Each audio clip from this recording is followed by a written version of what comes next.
अस्सलाम वालेकुम व्यूअर्स, मैं समझता हूँ कि आप खैरियत से होंगे। एक हमारे पेज के व्यूअर हैं, उन्होंने एक क्वेश्चन फ़ोन करके पूछा जी कि मालकाना हकूक़ की निस्बत और जो है वो आप अपने कोई लेक्चर में या अपने लीगल मशवरों में कोई बात शामिल करें। तो मैंने उनसे मज़ीद कुरेदा कि मालकाना हकूक़ आप किस साइड पर पूछ रहे हैं। मालकाना हकूक़ की निस्बत रियासत जम्मू कश्मीर में मुख्तलिफ़ क़वानीन हैं। मैंने उन्हें एक लमसम एक बात बताई। मैंने कहा चले मैं अपने टॉपिक के अंदर भी ये बात एक्सप्लेन करूँगा। मालकाना हकूक़ जो वक्फ़ी प्रॉपर्टीज़ हैं, यानी जो जब पार्टीशन हुई है, यहाँ से लोग इंडिया के अंदर मुंतकिल हुए, इंडिया से पाकिस्तान के अंदर जो है माइग्रेट हुए, या रियासत जम्मू कश्मीर के अंदर मकबूजा जो एरिया है मकबूजा कश्मीर, वहाँ से लोग आज़ाद कश्मीर के अंदर आए या आज़ाद कश्मीर से को लोग वहाँ पे चले गए, तो उनकी जो प्रॉपर्टीज़ हैं वो प्रॉपर्टीज़ कहलाती हैं वक्फ़ी प्रॉपर्टी। तो हमारे मुल्क के अंदर एक कानून बना था वक्फ़ी प्रॉपर्टीज़ की प्रोटेक्शन का,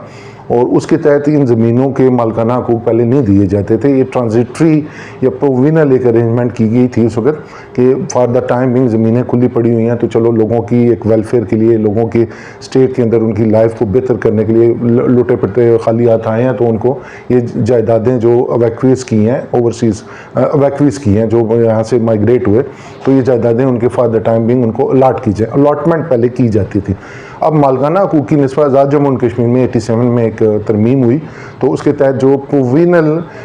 मालकाना हकूक़ जो है वो तमाम अलाटीज़ को अलाट किए गए कि अब उनको ये राइट भी दिया गया। पहले वो अलाटमेंट के हकूक़ लोग बेचना शुरू हो गए, लोग जो हैं वो ट्रांसफ़र करना शुरू हो गए, तो फिर गवर्नमेंट ने फेल्ट इट बेटर के उसकी बजाय मालकाना हकूक़ दिए जाएँ, लेकिन प्रोविनल दिए जाएँ, कंडीशनल दिए जाएँ, ताकि अगर बाद में असल मालिक जब भी आएगा वापस आएगा तो ये ज़मीन उसको वापस करनी पड़ेगी। तो मैंने उनसे एक क्वेश्चन पूछा, शायद गालिबन जल्दी में थे तो थोड़ा शॉर्ट ही उन्होंने बात की। तो मालकाना हकूक़ की निस्बत फॉर द टाइम बिंग सिर्फ इतना आप समझें कि अगर वक्फ़ी प्रॉपर्टी है तो वक्फ़ी प्रॉपर्टी के आप अलाटी हैं, आपको सब्जेक्ट टू सारे रूल्स और फॉर्मेलिटीज़ लीगल पूरी करने के बाद ये जगह की जो हिंदुओं की हिंदू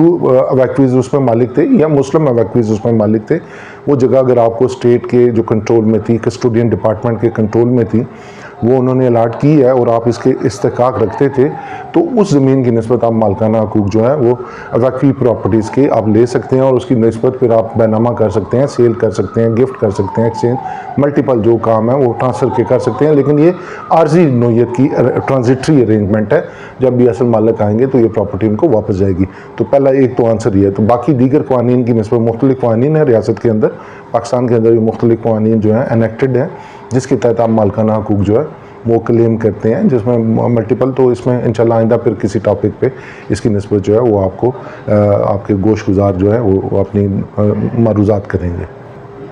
और मैं ये समझता हूँ कि अगर आपको मालकाना हकूक़ बाकी किसी क़वानीन की निस्बत भी कोई क्वेश्चन पूछना है तो आप वहाँ पे हमारे कमेंट्स के अंदर पूछें मालकाना हकूक़ की निस्बत, तो फिर आपको जो है हम उस पर बाकायदा सारा करके मुख्तसरन आपको इन ब्रीफ एंड कम्प्रीहेंसिवली आपको जो है वो आंसर कर देंगे। बहुत शुक्रिया।